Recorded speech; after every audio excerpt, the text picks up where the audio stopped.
সপ্তম শ্রেণী তোমাদের ভূগোলের আজ একটা ভালো ক্লাস তোমরা পাবে।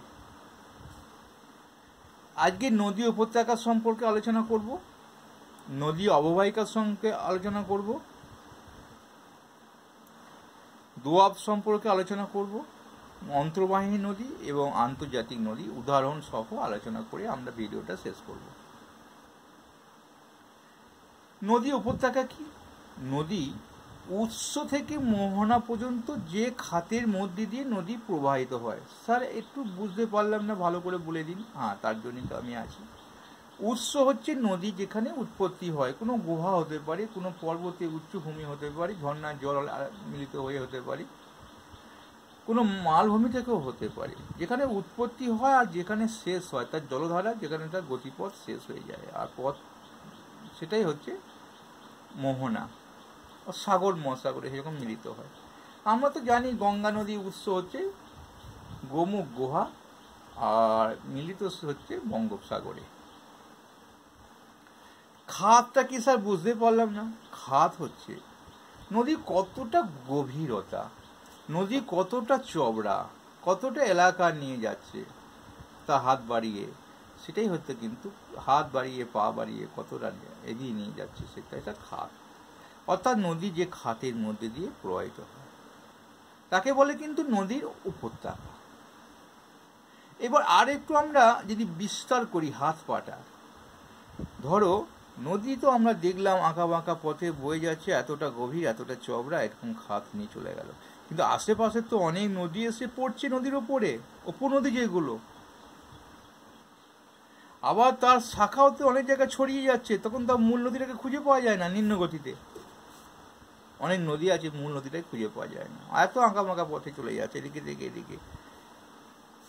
তাহলে এই যে জায়গাটা, এইখান থেকে যদি কোনো কারো গ্রামে বাড়ি হয়, এখানে যদি বাড়ি হয়, অর্থাৎ শাখা উপনদীর উপরে, এখানটা উপনদী, এখানে মূল নদীর এখানে যাচ্ছে, তাহলে সেই উৎস থেকে মোহনা পর্যন্ত যে অঞ্চলের মধ্যে দিয়ে শাখা নদী এবং উপনদী উৎস সহ ভূমিভাগকে বলা হয়, ভূমির বিস্তীর্ণ ভূমিভাগকে বলা হয় নদী অববাহিকা। একটুখানি খাতায় গিয়ে বোঝাতে হবে, নাহলে বুঝতে পারবে না নদীর অববাহিকাটা কি। নদী হাত পা যতটা ছড়িয়ে গেল সে তো খাত বুঝলাম, কতটা গভীর কতটা চওড়া। এখন দেখ, এই একটা নদী বয়ে যাচ্ছে, এটা হচ্ছে মূল নদী।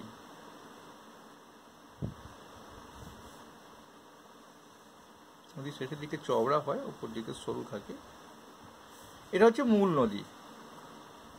এখানে একটা নদী, আমি কিন্তু কি পড়াতে এলো, এটা পড়াচ্ছি নদী অববাহিকা, ধারণ অববাহিকা নয়। ধারণ অববাহিকা হলে অঞ্চলের কথাটা আসবে, অববাহিকা এটা উপনদী পড়লো, এটা একটা উপনদী এসে মিশলো, এটা উপনদী, এখান থেকে এসে আবার নদী যখন গতিপথ হারিয়ে যায়, শাখা নদী হয়ে যায়, তো এই শাখা নদীর শেষ। অর্থাৎ কোনো নদী উপনদীর উৎস এবং শাখা নদীর মোহনা পর্যন্ত দেখো দিয়েছে। নদীর তার উপনদী ও শাখা নদীর উৎস থেকে মোহনা পর্যন্ত যে অঞ্চলের মধ্যে দিয়ে প্রবাহিত হয়,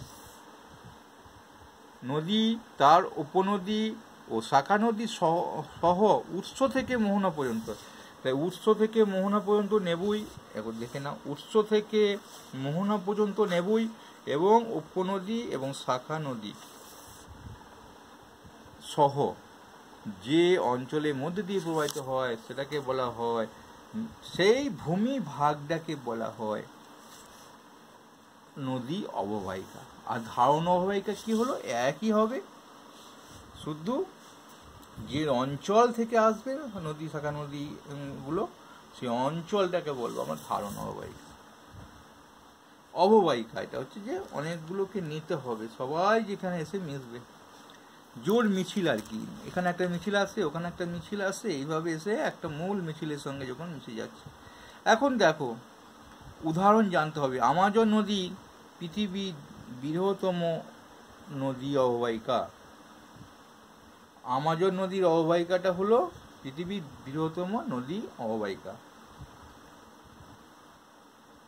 এবার দেখো এই দোয়াব অঞ্চলটা, নদীর এইগুলো দেখা যায়, এই জলবিভাজিকা, নদী উপত্যকা, ধারণ অববাহিকা, নদীর অববাহিকা, এগুলো শাখা নদী উপনদীগুলো দেখা যায়। এই দোয়াব অঞ্চলটাও দেখা যায়। দোয়াব অঞ্চলটা কি, একই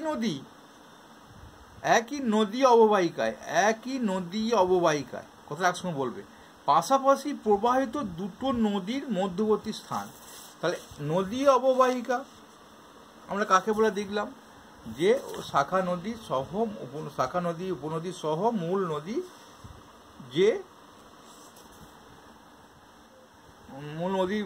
যে অঞ্চলের মধ্যে দিয়ে প্রবাহিত হয় সেই বিস্তীর্ণ অঞ্চলটাকে বলছি নদী অববাহিকা। তাই নদীর অববাহিকায় একটা নদী অববাহিকা আছে, এর একটা নদী অববাহিকা আছে, এও শাখা নদী উপনদী এসে মিলছে। এই মাঝের অঞ্চলটা হচ্ছে দোয়াব। এত ফসল হয় না, মানে পলি পড়ে, তো এদিকে পলি পড়বে, এদিকে পলি পড়বে। দোয়াব অঞ্চলে খুব ভালো। আমরা দোয়াব অঞ্চলের কথা ইতিহাসেও পড়েছিলাম, বা তোমরা পড়বে যে ট্যাক্স নেওয়া হতো বা ফ্রি নেওয়া হতো না। এই দোয়াব অঞ্চল, গঙ্গা নদী, গঙ্গা যমুনার। তাহলে দেখো দোয়াব অর্থাৎ জল নদী, অর্থাৎ ভারতে গঙ্গা যমুনা নদীর জল দোয়াব অঞ্চল অংশ। আগ্রা আছে, এলাহাবাদ, এই আগ্রা এলাহাবাদ এই শহরটা কিন্তু দোয়াব অঞ্চলে। এদিকে যমুনা, এদিকে গঙ্গা। তো কি বলবে যে একই নদী অববাহিকায় কমা দেবে, পাশাপাশি প্রবাহিত দুটো নদীর মধ্যবর্তী স্থানকে, মাঝের স্থানটাকে। এলাহাবাদ, আগ্রা কিন্তু দোয়াব অঞ্চলে অবস্থিত। আর দুটো প্রশ্ন আছে। অন্তর্বাহিনী নদী বলছে, নদী তো দেখেছি কখনো পর্বত থেকে উৎপন্ন হয়, কোনো মালভূমি থেকে উৎপন্ন হয়ে সাগর বা মহাসাগরে পড়ে। এ কিন্তু সাগর বা মহাসাগরে পড়বে না। দেশের কোনো একটা দেশে উৎপন্ন হবে, কোনো দেশের মধ্যে উৎপন্ন হবে যে নদী, সেই দেশেই মধ্যেই কোনো হ্রদ বা জলাশয়ে গিয়ে মিশবে। সেই দেশেই কোনো হ্রদ, দেশটা শেষও হবে না, অর্থাৎ কোনো সাগর বা মহাসাগর। যে গঙ্গা নদী কিন্তু আমাদের অন্তর্বাহিনী নদী নয়, অর্থাৎ দেশের মধ্যে হ্রদে বা জলাশয়ে মিশবে। গঙ্গা নদী কেন অন্তর্বাহিনী নদী নয় স্যার? একই দেশে উৎপন্ন হয়ে বঙ্গোপসাগরে পড়েছে। ওই যে বঙ্গোপসাগরে পড়লে হবে না, সাগর বা মহাসাগরে পড়লে হবে না। মোহনাটা কোনো একটা দেশেরই কোনো স্থান থাকতে হবে। যেমন আমাদের আছে লুনি, যেমন ধরো লুনি নদীটা একবার দেখিয়ে দিই কেন হয়, ভারতবর্ষটাকে একটু চেষ্টা করে বুঝিয়ে দিই। যদি এটা ভারতবর্ষ মনে করো একটুখানি, এইখানে আরাবল্লী পর্বত আছে, এখানে লুনি নদী, এইটুকু। অর্থাৎ দেশেরই কোনো স্থান থেকে উৎপন্ন হলো, দেশেরই কোনো স্থানে, কিন্তু এর আরব সাগরে গিয়ে পড়লো না, বা কচ্ছের হনে এসব গিয়ে পড়লো না। দেশেরই কোনো স্থান থেকে উৎপন্ন, দেশেরই কোনো স্থানে হ্রদ বা জলাশয়ে গিয়ে মেশে, যেমন লুনি। আর রাশিয়ার আছে আমুদরিয়া, সিদ্ধরিয়া, রাশিয়া। আর একটা আছে আন্তর্জাতিক নদী। বলছে যে নদী একাধিক দেশের মধ্যে দিয়ে প্রবাহিত হয়ে যায়। যেমন একটা ভালো নদী আছে দেখবে, দানিউব, আন্তর্জাতিক নদী। ইউরোপের রাইন, দানিউব। আর ব্রহ্মপুত্র, সিন্ধু, এরাও কিন্তু আন্তর্জাতিক নদী। ব্রহ্মপুত্র, সিন্ধু দুটো দেশ, ভারত এবং পাকিস্তানের মধ্যে দিয়ে গেছে সিন্ধুটা। আর ব্রহ্মপুত্র চীন, ভারত, বাংলাদেশ, তিনটে দেশকে নিয়েছে। অর্থাৎ একাধিক দেশের মধ্যে দিয়ে প্রবাহিত হতে পারে। তো নদী তো আর গতিপথকে স্তব্ধ করা যায় না, আমরা দেশটাকে ভাগ করে নিয়েছি এটা, কিন্তু একটা নদী তো রয়ে গেছে। যেমন ধরো চীন, আমরা দেখি এইখানটা যদি মানচিত্রে আমরা দেখি এখানে চীনের ব্রহ্মপুত্র গেল, ভারতবর্ষে এইটুকু জায়গা প্রবেশ করলো, দ্বীপ বাংলাদেশে প্রবেশ করলো। তাহলে এটা আমাদের আন্তর্জাতিক নদী। একাধিক দেশের উপর একটা দেশ একের অধিক দেশ গেলি, যেমন এরা সিন্ধু নদীটা কি হলো, ভারত থেকে পাকিস্তান হয়ে এই আমাদের আরব সাগরে মিশবে। তো সিন্ধু আন্তর্জাতিক নদী, ব্রহ্মপুত্র আন্তর্জাতিক নদী, কিন্তু আমাদের এইখানে দেখলাম লুনি নদী কিন্তু আন্তর্জাতিক নয়, এটা হচ্ছে অন্তর্বাহিনী। মানে দেশের অন্তের মধ্যেই থেকে যাবে, অন্তরের মধ্যেই থেকে যাবে। ভালো লাগলে অবশ্যই একটা লাইক করবে।